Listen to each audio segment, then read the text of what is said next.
Warner Brothers is ashamed of Aquaman 2. Tim Burton feels like the robots are damaging his soul. There's something in the water at Epcot. Meta wants to know if you would pay for Facebook, and something unwelcome is threatening to confront the guests at Disneyland.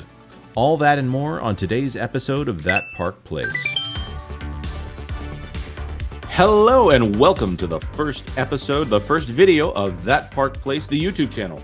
We used to be a website, but now we're a website and a YouTube channel, and maybe we'll be on Rumble soon. Who knows? We might even go to Twitter. We're going to keep calling it Twitter, even though it's X.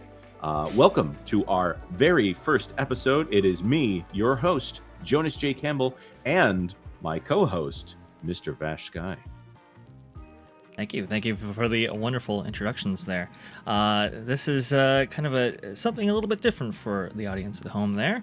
Jonas, could you fill us in on what we're doing here that's going to be different at the That Park Place channel? Yeah, we tend to go for long-form videos where it's one person, maybe two people talking for a very long time. I mean, a very long time when you go by YouTube standards. But here on That Park Place, what we're trying to do is a quick rundown of all the news that should be fun here. Stories covering theme parks, travel, entertainment, streaming, and movies. Four of those words are almost the same thing. So let's see how we end up dividing that up.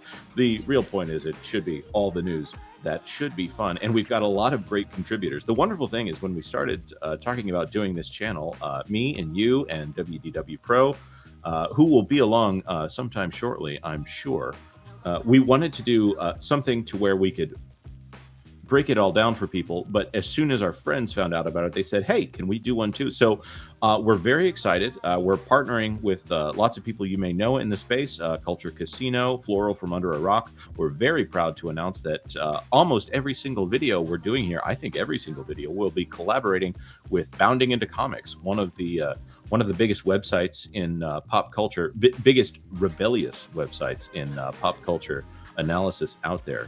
So I don't want to get too what's the word? Didactic, whatever that means here. But Vash, why don't you tell everybody where they can find us outside of here, and then let's get going. Well, you can find me on Twitter, if we're still calling it that, or X, at Vash Sky right down there. And you can find me at the That Park Place website, writing articles occasionally, and also Theme Park Universe, doing stuff with that theme park wizard over there on a kind of a bi-monthly, I believe, 2 times a month schedule. So be on the lookout for that as well. And here now, your hosts from across the That Park Place network for all the news that should be fun. Number 1. Hello, this is John Trent, the editor-in-chief at Bounding Into Comics, and today I have a story that I wrote at Bounding Into Comics. Warner Brothers not marketing Aquaman in the Lost Kingdom because they know it's bad, they know it'll lose money. This is a rumor that is coming from scooper Casey Walsh on X, who responded to a question about why an Aquaman in the Lost Kingdom trailer has not been released yet, despite the film set to arrive in theaters on December 20, 2023. You can see here that the X user When Batman Fly questioned Aquaman 2 is coming out in 3 months and still no trailer. Why is no one panicking? Casey Walsh responded, because they know it's bad, they know it'll lose money, and they aren't putting a marketing budget behind it all. This is the latest in a string of rumors about bad test screenings, multiple reshoots. We even have an interview from James Wan saying that he was having trouble keeping track of what was going on with the movie because there was all the changes at DC. And this just looks like it's going to be the next DC bomb at the box office. We've seen that happen in the past 3 films, Shazam, Fury of the Gods, The Flash, and Blue Beetle. And it looks like Aquaman and the Lost Kingdom is going to be a flop as well. Number 2. A story from The Hollywood Reporter. Tim Burton on seeing his animation style imitated by AI. It's like a robot taking your humanity, by Carly Thomas. Tim Burton, who is known for his distinct style characters in movies, is sharing his thoughts on artificial intelligence and its threat to animation. During a recent interview with The Independent, Tim Burton was asked about a BuzzFeed story published in July that used AI to show what Disney movies would look like if they were directed by Burton. They had AI do versions of Disney characters, he exclaimed in response. I can't can't describe the feeling it gives you. It reminded me of when other cultures say, don't take my picture because it is taking away your soul. Well, artificial intelligence can be viewed like a neat little toy. What do you think about this instance where we actually have a human person in the case of Tim Burton? He's not a robot, but robots are stealing his work. Is he a victim of having such a distinct style and a long career? Your thoughts and comments are appreciated. Number 3. Hello, I'm Lorena Creole of the YouTube channel Lorena Creole, where I keep it real when it comes to theme parks. Apparently, the opening day of the annual pass holder previews for Epcot's Journey of Water, inspired by Moana at Walt Disney World, is now at capacity. Disney announced yesterday that annual pass holder previews for Epcot's newest attraction will begin on September 24th, 2023. Beyond that time, apparently, Disney is only going to have a standby queue for this preview, no virtual queue.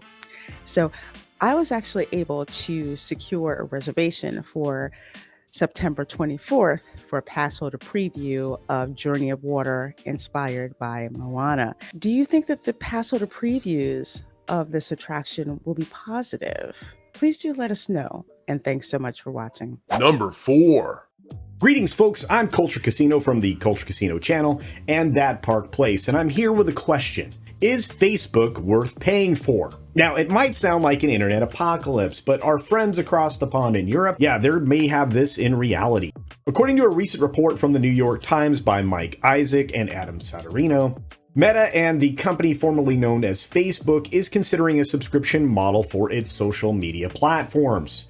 That includes both Facebook and Instagram in Europe. Now, the primary motivation behind this radical shift is to sidestep an intricate web of European Union regulations for advertising and privacy. It's essential to understand what's driving the change and what it could mean for the future of social media.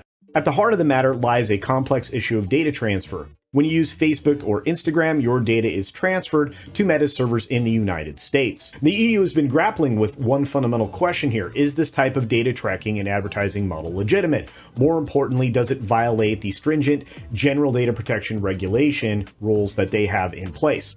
The fact that Meta is actually exploring a subscription-based workaround speaks volumes about how seriously these fines have rattled the social media giant. However, the potential solution also highlights the precarious state of social media. The looming question is whether platforms like Facebook or Instagram offer enough value to justify a subscription fee. And as I just mentioned, this could become the litmus test for social media's true value, which in my opinion is very little. So I ask you, is social media worth paying for?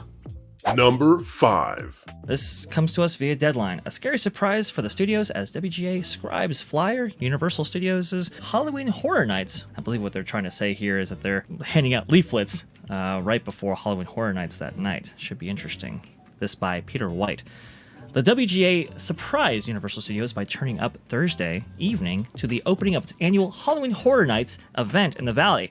A group of writers, thought to be around 50 of them, turned up to the entrance of NBC Universal's owned theme park to leaflet as thousands of customers were streaming in to get their fill of frights. The plan is to hand out around 5,000 flyers to give horror fans an idea of why they're striking, as the TV and film worlds have been shut down. We might go to Disneyland next, one writer told Deadline. It's going to be interesting to see whether or not this is an effective strategy, as theme parks host guests from all over the world, some of whom might not be as sympathetic as a populace from Southern California. One thing's for sure, however, this is yet another hurdle for those attempting to escape into the worlds of yesterday, tomorrow, and fantasy. Humans. Okay, so my question, obviously at Walt Disney World, there's no flyering the parking lot at Walt Disney World, because Right. if you ended up at the parking lot for Epcot or Animal Kingdom or Magic Kingdom or anything like that, you're in a paid section, Yes. and Disney security would exit you from the property immediately. Is there a similar situation at Disneyland? Is that parking public in any way that they would actually be able to wander around and, let's say, solicit in this way?